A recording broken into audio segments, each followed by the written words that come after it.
Will signing a liability waiver prevent you from suing a business if you get injured participating in the dangerous activity offered by the business? Hi, I'm Tom Friedman. I'm a lawyer in Nevada, and there's 4 things that are required in a release that will prevent you from suing a business if you happen to be injured participating in the dangerous activity that the business is engaged in. And there's a whole host of things. It could be skydiving, racing, go-karts, even trampoline jump places.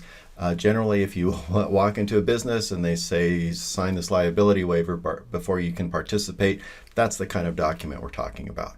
So just signing any piece of paper is not going to necessarily make it enforceable.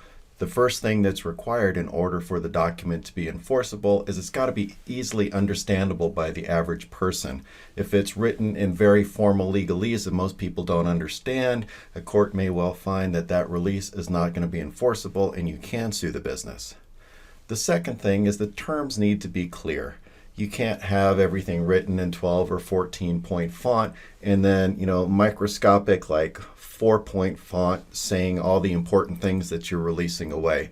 That's not going to fly. What you are releasing has to be understandable but to an average person, and it also has to be visible, set out in the document, not hidden in fine print or on the back or something like that where no one's going to see it.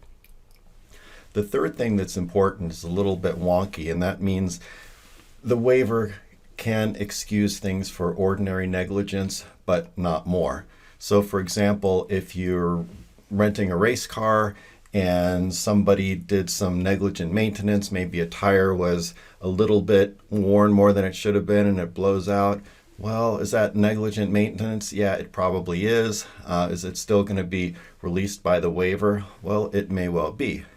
Now, on the flip side of that, if there's something called gross negligence or something called something intentional, where they're going to realistically cut your parachute before you go jumping out of a plane, that's not going to be released. If you're going to one of those trampoline places and they take out one of the trampolines and there's just a big hole and there's no warnings, no nothing, that's more than ordinary negligence. So if you're injured in a situation like that, the document would not prevent you from suing the owner of the business or the business for your injuries.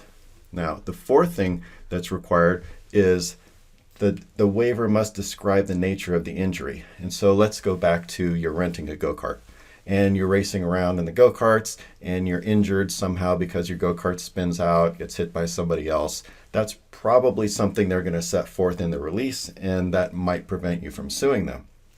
Now, on the flip side, if you sign the release saying that you're not going to sue the go-kart operator for injuries related to the operations of the go-kart, and then, after the race, you go to get a soda, and the soda machine was leaking into the bathroom below. You walk into the bathroom, you slip and fall and crack your head. Well, is that something is that a kind of injury you expect from a go-kart? Probably not. And so something like that may not be released. So those are the 4 things that a document should have. If you've got any questions, please feel free to give me a call, drop me an email. Thanks very much for watching.